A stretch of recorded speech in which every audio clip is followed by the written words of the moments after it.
All right. This Carcino with Fight Fan 1982, a.k.a. Rockin' Big Jake.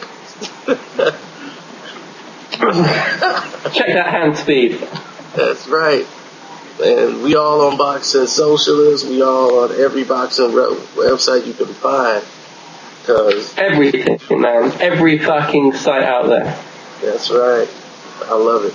And Roper Boxing Radio and Blog Talk Radio. I can't go without it. But I want to talk to you because you're from the UK, correct? Oh, yeah. Tell me some of the top fighters in the UK right now that we should be looking out for that we might not have heard about in the US.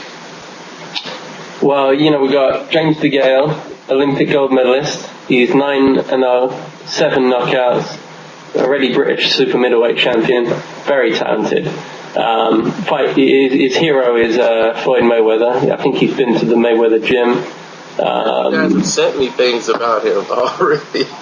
I give nice. I think he did some stuff with Roger Mayweather. I'm not sure, but I think he did. But anyway, got one of the people you like, Kelvin Brooke, undefeated, coming out of the Ingle gym, which is where Prince Nassim Hamed came from. Very talented, fast, probably a bit more technical than Hamed was, but a bit more conventional. But people say he's like Hamed, but it's quite funny. If you look at him, facially, they look quite similar and stuff, so it's quite interesting. But he's waiting for like a big showdown with, he's called out Amir Khan for a catch weight, but they're going another route, or route, as you say. You got Nathan Cleverly, light heavyweight.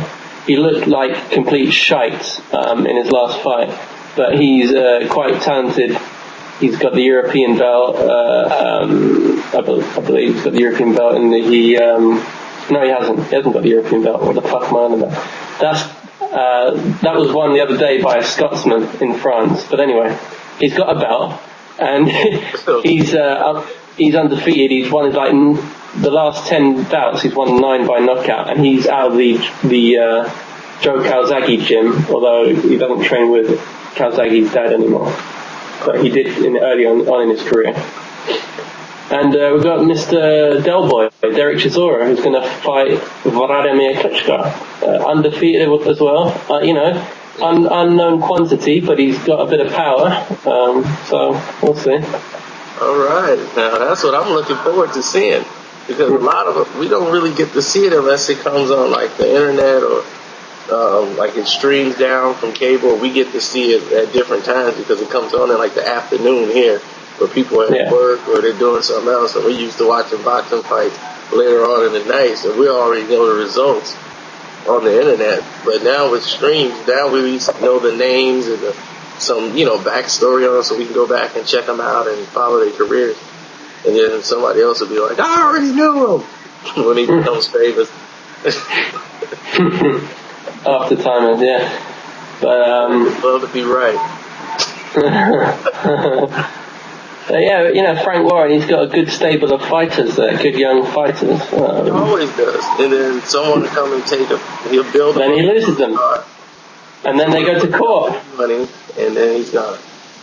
He's been in court with Calzaghe, he's been in court with Hassan, Yeah, Amir Khan, all of them. Oh, yeah. All of them. And I was like, dude. Well, Khan, the latest breaking news, Khan, yesterday a Manchester newspaper said that they'd agreed terms with John Murray, but now McCluskey's just put on his Twitter, I've seen, saying that by Friday the fight could be announced, just a few things to iron out. So wow. He's going to pay McCluskey £200,000 probably, maybe not even that, and all the money. And it's just like what he was saying, like when he was like, "What do you mean that I came to my senses and took the money?" He's like, "You want to squeeze for all the money you can get and make me fight for nothing." Oh yeah. And then he said, "You'll never fight me again." They will never fight again. Never. No. No fucking way. And he won't fight Matisse either.